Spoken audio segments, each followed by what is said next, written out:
आज के इस दौर में जहां इंटरनेट और मोबाइल जैसी चीजें हर बच्चे के हाथ में है, वहां बहुत से ऐसे किस्से का होना जो मामूली ना हो, कोई बड़ी बात नहीं। ये कहानी सुनकर आपके भी होश उड़ जाएंगे कि किस तरह एक 17 साल के लड़के ने लड़की का रूप धारण करके कई लड़कियों की जिंदगी को इबरतनाक बना दिया। 17 साल के लड़के रोहित ने जिस तरह एक लड़की बनकर कॉलेज की बहुत सी लड़कियों की जिंदगी को अपनी हवस का निशाना बनाया, वो नाकाबिले यकीन है। सोशल मीडिया के इस दौर में जहां हम बहुत सारी अच्छी चीजें देख सकते हैं, वहीं बहुत सारी बुरी चीजें भी हमारी आंखों के आगे चली आती है, जो हमारे दिमाग पर बहुत गहरा असर डालती है। मेरी आज की कहानी भी एक ऐसे लड़के पर आधारित है जो सोशल मीडिया का गलत इस्तेमाल करने की वजह से अपने आप को काबू न कर सका और बहुत ही चालाकी के साथ उसने 23 लड़कियों को प्रेग्नेंट कर दिया। मेरी ये कहानी मुझे मेरे एक दोस्त ने सुनाई, जिसकी कजन उसी कॉलेज में पढ़ती थी जहां उस लड़के ने बेशर्मी की सारी हदें पार कर दी थी। मेरी दोस्त की कजन भी उसके शिकार में फंस गई थी। ये जानकर आप दंग रह जाएंगे कि उसने कितनी आसानी से भोली भाली लड़कियों को अपना निशाना बनाया था। मैं ये कहानी अपने दोस्त की कजन की जुबानी सुनाना चाहता हूँ। मेरा नाम कनार है और मेरा संबंध पंजाब के एक छोटे से इलाके से है। एक ऐसे घराने में पैदा हुई जहाँ लड़कियों की पढ़ाई को अच्छा नहीं समझा जाता था। मुझे बचपन से ही पढ़ने लिखने का बहुत तो शौक था, लेकिन जब ये बात मेरे बाबा को पता चली तो बाबा ने सख्त अंदाज में कह दिया कि 10वीं के बाद आगे पढ़ने का सोचना भी मत। बाबा की बात सुनकर मेरा दिल बुरी तरह टूट गया था। मैं पढ़ना चाहती थी और डॉक्टर बनना चाहती थी। हमारे इस छोटे से इलाके में ना ही कोई ढंग का अस्पताल था और ना ही कोई MBBS डॉक्टर। मेरे 2 छोटे भाई पैदाइश के वक्त इसीलिए चल बसे थे क्योंकि माँ की डिलीवरी किसी अच्छे डॉक्टर ने नहीं बल्कि एक जाली डॉक्टर ने छोटे से क्लिनिक में की थी। उस डॉक्टर की ना तजुर्बेकारी की वजह से मेरे भाई पैदाइश के समय ही दम तोड़ गए थे। 2 बच्चों की मौत के सदमे ने मेरी माँ की हालत बहुत खराब कर दी थी। वो बहुत ज्यादा खामोश रहती और चुपचाप घर के कामों में खुद को बिजी रखती। उन्हें इस बात का बहुत मलाल था कि अगर बाबा उन्हें किसी सही अस्पताल ले जाते और उनकी जान और आने वाले बच्चों की जिंदगी को अहमियत देते तो शायद उनकी जिंदगी में इतनी तकलीफ के लम्हे ना आते। माँ और बाबा के बीच एक दबी दबी सी खामोशी की लहर थी। माँ बस बाबा की जरूरतों का ख्याल रखती। उनके बीच मोहब्बत नाम की कोई चीज मुझे बिल्कुल नजर नहीं आती थी। मैं 15 साल की हो चुकी थी और अब चीजों को अच्छी तरह समझने लगी थी। मेरा 10वीं का नतीजा आया तो मैंने 90% नंबरों से कामयाबी हासिल की थी। मेरी कामयाबी पर बहुत समय बाद माँ खिलकर खुश हुई थी, लेकिन बाबा के चेहरे पर खुशी के कोई आसार नहीं थे। बाबा ने नतीजे सुनकर साफ साफ शब्दों में अपना फैसला सुना दिया कि वो मेरी शादी अपने दोस्त के बेटे विक्रम से तय कर रहे हैं। ये सुनकर मेरे साथ साथ माँ के चेहरे का रंग भी फीका पड़ गया।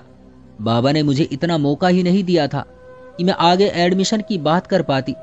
विक्रम एक चटियल, अनपढ़ और गंवार सा लड़का था जिसे औरतों से बात करने की भी तमीज नहीं थी।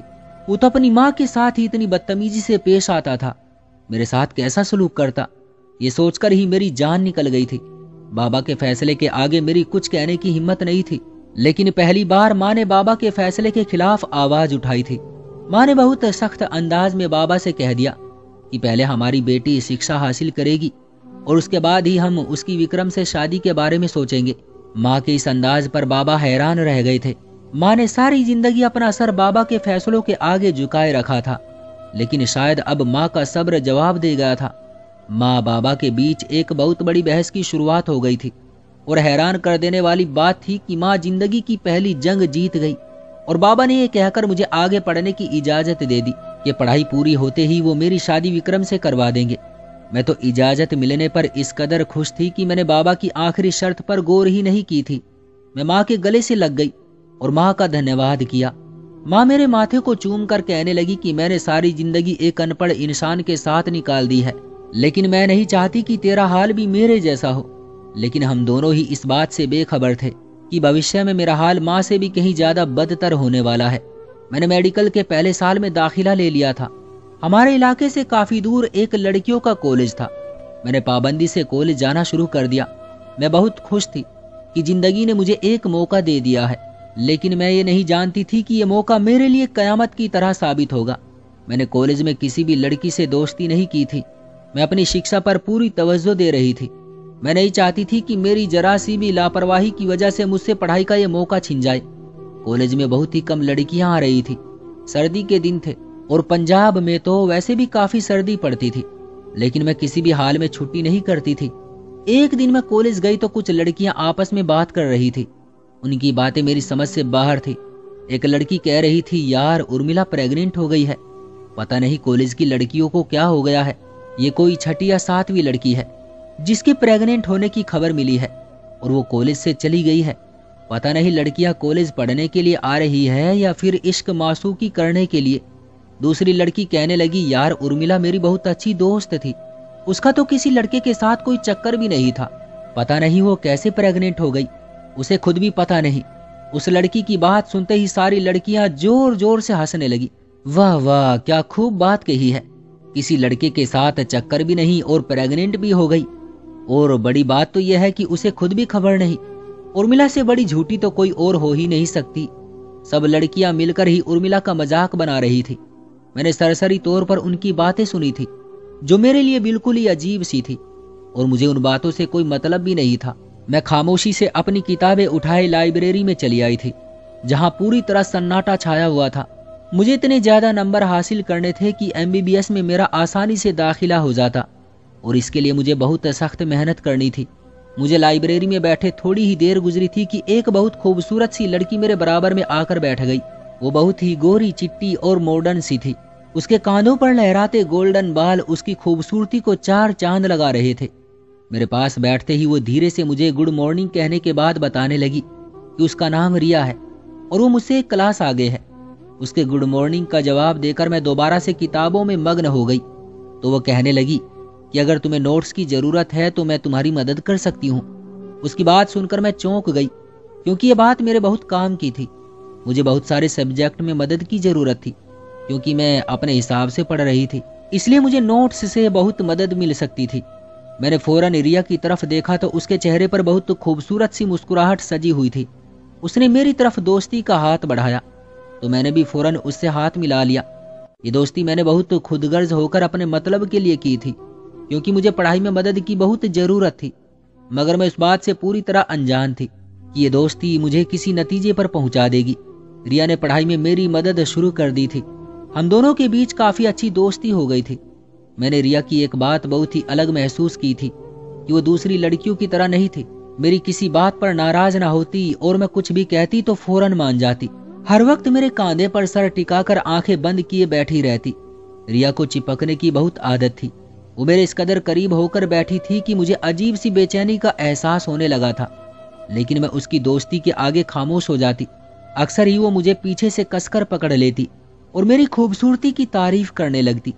रिया से दोस्ती के बाद ही मुझे इस बात का एहसास हुआ था कि मैं बहुत ज्यादा खूबसूरत थी।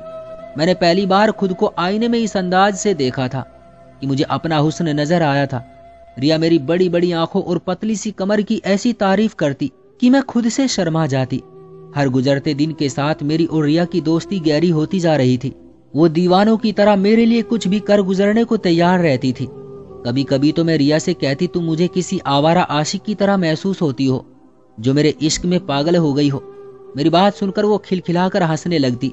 रिया से दोस्ती होने से पहले मैं घर से कॉलेज तक का फैसला अक्सर पैदल ही तय करती थी क्योंकि बाबा मुझे बिल्कुल भी खर्चे के पैसे नहीं देते थे और मेरे पास कॉलेज में लंच टाइम में कुछ खाने के लिए भी पैसे नहीं होते थे।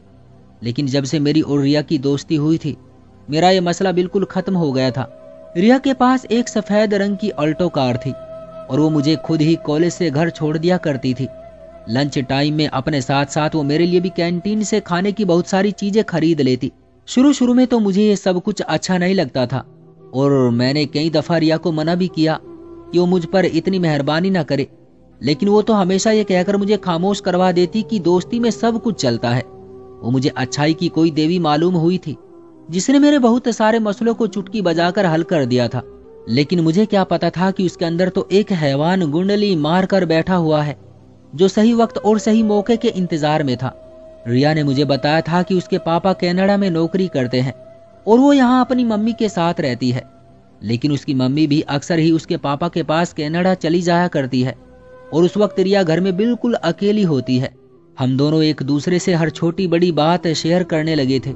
मैंने रिया को अपने घर के भी सभी हालात बता दिए थे कि किस तरह मैं शिक्षा हासिल कर रही हूँ। रिया अपनी बातों के जरिए हमेशा मुझे हौसला देती और कहती कि वो मुझे कभी अकेले नहीं छोड़ेगी। उर्मिला के प्रेग्नेंट होने की खबर की चर्चा आजकल कॉलेज में जोरों शोर से थी। उर्मिला की दोस्त अक्सर ये बात करती कि उर्मिला को खुद भी मालूम नहीं है कि वो कैसे प्रेग्नेंट हो गई है। उसकी किसी भी लड़के से दोस्ती थी ही नहीं। हमारे चारों तरफ ऐसी ही बातें हो रही थी। जब रिया ने मुझे बताया कि वो और उर्मिला बहुत अच्छी दोस्त थी, लेकिन उर्मिला के चाल चलन कुछ ठीक नहीं थे। उसकी काफी सारे लड़कों से दोस्ती थी और इसीलिए रिया ने खुद उर्मिला से दोस्ती खत्म कर दी थी। छोड़ो यार, हमें इन बातों से क्या करना, मुझे तो अपनी पढ़ाई से मतलब है। तो रिया खामोश हो गई। दिन बहुत तेजी से गुजर रहे थे। 6 माही की परीक्षा करीब थी। मैं बहुत ज्यादा दिल लगाकर पढ़ाई कर रही थी। रिया मुझे तंग करने के लिए अक्सर ही कहती कि टॉप करने का इरादा है क्या। मैं फौरन हाँ में सर हिला देती। पिछले कुछ दिनों से रिया बहुत उदास नजर आ रही थी। उसने बताया कि उसकी मम्मी 2 महीने के लिए कनाडा चली गई है और वो घर में अकेली रहकर तंग आ चुकी है। मैं अपने घर के हालात से मजबूर थी, इसलिए रिया को अपने घर आने का भी नहीं कह सकती थी। बाबा का मिजाज किसी भी वक्त गर्म हो जाता था। रिया कहने लगी कि किसी दिन तुम मेरे साथ मेरे घर चलो, हम लोग बहुत मजे करेंगे। मैं भी पढ़ पढ़ कर बहुत बोर हो गई थी और कुछ वक्त के लिए सुकून चाहती थी, लेकिन बाबा मुझे घर से बाहर निकलने की इजाजत नहीं देने वाले थे। ये बात मुझे अच्छी तरह मालूम थी, इसलिए मैंने रिया से माफी मांग ली। 2-3 दिन तो रिया इस बात पर मुझसे नाराज रही और फिर वो एक दिन मेरे लिए हलवा बनाकर लाई। उसकी मोहब्बत और दोस्ती का अलग ही अंदाज था। मेरा हाथ पकड़कर वो मुझे कॉलेज के एक खाली पड़े हिस्से में ले गई, जहां आजकल कॉलेज की दूसरी इमारत का काम चल रहा था। मैंने हैरत से पूछा कि हम यहाँ क्यों आए हैं, तो रिया कहने लगी कि आज हम बिल्कुल भी पढ़ाई नहीं करेंगे, बल्कि सारा दिन मस्ती करेंगे। 3 दिन बाद रिया मुझसे बात कर रही थी, इसलिए मैं उसे नाराज नहीं करना चाहती थी। मैं उसके साथ इसी खाली हिस्से में बैठकर हलवा खाने लगी। हलवा खाते खाते अचानक मुझे कुछ अजीब सा एहसास हुआ था, जैसे सब कुछ धुंधला सा हो गया हो। एकदम ही रिया कहने लगी, यार मैं तो गाड़ी लॉक करना ही भूल गई, तुम यहीं बैठो, मैं गाड़ी लॉक करके आती हूँ। मैं अपनी तबीयत को नजरअंदाज करके हलवा खाने लगी और फिर एक वक्त ऐसा आया कि मुझे कुछ होश ही ना रहा। और जब मुझे होश आया तो मैं कॉलेज के पिछले हिस्से में पड़ी हुई थी और मेरी हालत कुछ अजीब सी हो रही थी। मेरा सारा जिस्म दर्द कर रहा था और कुछ ही लम्हों में मुझे एहसास हो गया था कि मुझ पर कयामत आकर गुजर चुकी है। किसी ने मेरे साथ जुल्म किया था और मुझे अपनी हवस का निशाना बनाया था, लेकिन कब, कैसे और किस तरह ये मैं नहीं जान पाई थी। काफी देर तक रोने के बाद मैं अपने आप को समेटकर वापस कॉलेज के मेन ग्राउंड में आई थी। मैंने रिया को परेशानी से यहाँ वहां घूमते देखा। मुझे देखते ही वो भागती हुई मेरे पास आई और कहने लगी, कनार तुम कहाँ चली गई थी, मैं कब से तुम्हें ढूंढ रही हूँ। मैं रोते हुए रिया के गले लग गई और उसे खुद पर गुजरी हुई पूरी कहानी बताई। तो कुछ लम्हे के लिए रिया पूरी तरह खामोश हो गई और फिर मुझे हाथ पकड़कर एक कोने में ले गई और कहने लगी कि बिल्कुल चुप हो जाओ और ये बात अब दोबारा अपनी जुबान पर भी मत लाना। हम लड़कियों की इज्जत बहुत नाजुक होती है, अगर तुम किसी से भी इस बारे में कोई बात करोगी तो तुम्हारे ही चरित्र पर बात आएगी, लोग तुम्हें ही दागदार समझेंगे। रिया की बात सुनकर मैंने जल्दी से अपने आंसू पोंछ लिए थे। वो ठीक ही तो कह रही थी। रिया कहने लगी, मैं गाड़ी लॉक करके तुम्हें ढूंढने के लिए आई तो तुम मुझे वहां कहीं नजर ना आई। मुझे लगा शायद तुम क्लास लेने के लिए कमरे में आ गई हो, इसलिए मैं अब उस तरफ ही जा रही थी। मुझे क्या खबर थी कि तुम्हारे साथ ऐसा कुछ हो जाएगा। शायद इस तरफ कोई मजदूर मौजूद होगा जिसने तुम्हारी तन्हाई और खराब तबीयत का फायदा उठा लिया है। रिया की बात सुनकर मैं खुद पर काबू नहीं रख सकी थी और फिर से फूट फूट कर रो दी थी। बहुत मुश्किल से रिया ने मुझे संभाला और अपनी गाड़ी में बैठाकर घर लाकर छोड़ दिया। पढ़ाई के बहाने मैंने खुद को कमरे में बंद कर लिया और सारा वक्त आंसू बहाती रही। मेरे बाबा तो पहले ही बहुत सख्त थे और पढ़ाई के भी खिलाफ थे। अगर उन्हें मेरी इज्जत लूटने का पता चल जाता तो शायद वो मुझे गला घोटकर मिट्टी में ही दफन कर देते। रिया ने मुझे फोन पर भी बहुत समझाने की कोशिश की थी और सख्ती से मना किया था कि मैं इस बात का जिक्र अपने घर में भी किसी से न करूं। लेकिन फिर मेरी जिंदगी में ऐसा मोड़ आया कि सबको खुद ही इस बात के बारे में पता चल गया। परीक्षा होने से पहले ही मैं प्रेग्नेंट हो गई थी और मेरी बदलती हुई तबीयत ने सारा राज पास कर दिया। बाबा जानना चाहते थे कि किसका पाप मेरे पेट में है, लेकिन मैं खुद भी इस बात से पूरी तरह अनजान थी। बाबा ने माँ को भी बहुत मारा था और उन्हें सारे फसाद की जड़ घोषित कर दिया था। मैंने माँ की कसम खाकर बाबा को यकीन दिलाने की कोशिश की कि मेरा किसी के साथ कोई चक्कर नहीं है, कॉलेज में ही मेरे साथ जुल्म हुआ है और किसने किया है ये बात मुझे भी मालूम नहीं है। बाबा अगली सुबह मेरा हाथ पकड़कर मुझे कॉलेज ले गए और मैडम के आगे बैठा दिया। मजबूरन मैडम के आगे मुझे सारा सच दोहराना पड़ा, जिसे सुनकर मैडम सोच में पड़ गई और कहने लगी कि कॉलेज के अंदर फिलहाल तो कोई भी मजदूर मौजूद नहीं है और ना ही कॉलेज में किसी मर्द को दाखिल होने की इजाजत है, क्योंकि ये केवल लड़कियों का कॉलेज है। मैडम बार बार मुझसे पूछने लगी कि आप किसके साथ थी और जहां इमारत बन रही है आप उस हिस्से में क्यों गई थी। मैंने मैडम को रिया के बारे में बताया कि वो मुझे वहां लेकर गई थी ताकि हम कुछ वक्त वहां सुकून से बैठ जाएं। मैडम ने मुझे रिया को बुलाने का कहा तो पता चला कि रिया तो कॉलेज ही नहीं आ रही है। मैडम ने अपने असिस्टेंट से कहकर रिया की जानकारी लाने को कहा, लेकिन थोड़ी ही देर बाद मैडम के असिस्टेंट ने आकर ऐसी बात कही कि मेरे कदमों तले से जमीन निकल गई। वो कहने लगी कि रिया नाम की तो कोई छात्रा कॉलेज में मौजूद ही नहीं है। ये कैसे मुमकिन था? पिछले 2 महीने से मैं खुद रिया के साथ रोजाना कॉलेज आती जाती थी। हम दोनों सारा वक्त एक साथ ही गुजारते थे और अब कॉलेज वाले कह रहे थे कि रिया नाम की कोई छात्रा ही नहीं है। मैडम खुद ये बात सुनकर हैरान हुई और जब पूरी तरह से जानकारी हासिल की तो पता चला कि रिया 4 महीने से लगातार कॉलेज आ रही थी, लेकिन वो कॉलेज की छात्रा नहीं थी।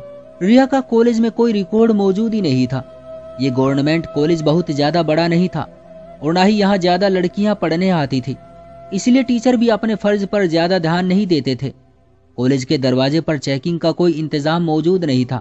जो भी लड़की यूनिफॉर्म में होती वो आसानी से कॉलेज में दाखिल हो जाती और रिया भी यूनिफॉर्म की मदद से ही कॉलेज के अंदर आती थी। रिया का चरित्र शक के दायरे में निकलने पर मैडम ने फौरन ही पुलिस को बुला लिया। इत्तेफाक से मुझे रिया की गाड़ी का नंबर याद था। मैंने पुलिस को वो नंबर बताया और थोड़ी सी कोशिश के बाद ही रिया का एड्रेस भी मालूम हो गया। पुलिस वालों ने रिया को गिरफ्तार किया और उससे तहकीकात शुरू की कि जब वो कॉलेज की छात्रा नहीं थी तो कॉलेज में क्यों आती थी। पुलिस को शक था कि रिया किसी गिरोह के लिए काम कर रही थी, लेकिन जब हकीकत खुलकर सामने आई तो सबके ही रोंगटे खड़े हो गए। मैं अकेली लड़की नहीं थी जो इस जुल्म का शिकार हुई थी, बल्कि ऐसी और भी लड़कियां थी और उनके साथ ये दुष्कर्म करने वाला कोई और नहीं रिया थी, जो दरअसल थी नहीं बल्कि था। पुलिस की जरा सी तहकीकात पर और मारपीट पर ही रोहित ने अपना मुंह खोल दिया था।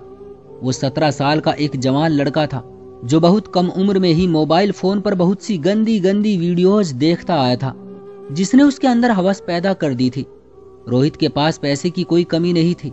उसके माँ बाप कनाडा में रहते थे और वो यहाँ अकेला अपनी मर्जी से जिंदगी गुजार सकता था। रोहित के अंदर जिस्म की ख्वाहिश इस कदर बढ़ गई थी कि उसने अपनी हवस पूरी करने के लिए एक लड़की का हुलिया अपना लिया। वो गोरा चिट्टा और खूबसूरत तो था ही, साथ में चेहरे पर दाढ़ी भी नहीं थी। दुबला पतला और कद में भी थोड़ा कम था, इसलिए उसने आसानी से अपने आप को लड़की के रूप में ढाल लिया। 15 साल की उम्र से ही उसने इस तरह की हरकतें शुरू कर दी थी और अब तक वो 23 लड़कियों को प्रेग्नेंट कर चुका था, जबकि दुष्कर्म का निशाना तो उसने न जाने कितनी लड़कियों को बनाया था। अब तक वो इसलिए पकड़ में नहीं आया था क्योंकि हर कोई उसे लड़की समझता था और हर लड़की के घर वालों ने ही अपनी बेटी की इज्जत बचाने की खातिर इस मामले को दबा दिया था। उसने मुझे भी बार बार यही बात समझाई थी कि मैं इस बारे में किसी को कुछ न बताऊं, लेकिन मेरे प्रेग्नेंट होने पर मेरे घर वालों को खुद ही ये बात पता चल गई थी। मेरे बाबा दूसरे लोगों की तरह खामोश नहीं बैठे थे, बल्कि उन्होंने न सिर्फ सारा घर सर पर उठा लिया था, बल्कि वो तो कॉलेज में भी हंगामा करने के लिए चले आए थे। इसलिए ये बात खुलकर सामने आ गई थी। मैडम को उर्मिला के प्रेग्नेंट होने के बारे में कोई खबर नहीं थी। जब मेरी बात सबके सामने आई तो हमारे कॉलेज की और भी 7 लड़कियों के बारे में पता चला जो कॉलेज में आने के बाद ही प्रेग्नेंट हुई थी और उनके घर वालों ने यह खबर छुपाने की कोशिश की थी। रोहित ने लड़कियों वाला हुलिया अपनाकर बहुत सारे कॉलेजों में जाकर अलग अलग लड़कियों को अपना निशाना बनाया था। वह आमतौर पर खूबसूरत और अकेली लड़कियों को अपना निशाना बनाता था ताकि आसानी से अपना मकसद हासिल कर ले। मेरे बारे में भी जब उसे अच्छी तरह पता चल गया कि मैं किसी से जल्दी दोस्ती नहीं करूंगी और सिर्फ पढ़ाई पर ध्यान दूंगी, तो उसने पढ़ाई में मदद के नाम पर मुझसे दोस्ती कर ली थी। रोहित पुलिस की हिरासत में था और उस पर केस चल रहा था, लेकिन मेरी पढ़ाई का सिलसिला उसकी वजह से पूरी तरह खत्म हो गया था। बाबा ने मुझे घर बैठा लिया था और माँ को भी बहुत बुरा भला कहा था, जो बहुत समय बाद अपने हक के लिए आवाज उठाने लगी थी। वो माँ एक दफा फिर खामोश हो गई थी। बाबा ने 1 हफ्ते के अंदर अंदर ही मेरी शादी विक्रम से करवा दी थी और उसे इस बात से बेखबर रखा था कि मैं प्रेग्नेंट हूँ। मेरी जिंदगी में भी बाबा जैसा एक सख्त इंसान शामिल हो गया था और मैं जानती थी कि अब मुझे अपनी सारी जिंदगी माँ की तरह ही गुजारनी है। रोहित की वजह से मेरे ख्वाब ही रह गए थे और मैं एक घुटन भरी जिंदगी गुजारने पर मजबूर हो गई थी। विक्रम बाबा के दोस्त का बेटा था और हूबहू मेरे बाबा के जैसा था। रोहित को 14 साल की सजा हो गई थी। वो पढ़ लिख कर भविष्य को बनाने की बजाय जेल की सलाखों के पीछे चला गया था और उस पर अंधा एतबार करने की वजह से मुझे भी सारी जिंदगी की सजा मिली थी। मेरी सब सुनने वालों से ये गुजारिश है कि अपने बच्चों को खुद से इतना करीब रखें कि उन्हें रोहित जैसे दोस्त बनाने की जरूरत ही पेश ना आए। क्यों दोस्तों, सही कहा ना मैंने? आपकी क्या राय है इस कहानी के बारे में? कमेंट करके हमें जरूर बताएं। वीडियो को लाइक करके चैनल को सब्सक्राइब कर लीजिए ताकि आने वाली वीडियो आपको तुरंत मिले। मुझे दीजिए अगली वीडियो तक इजाजत। तब तक के लिए धन्यवाद।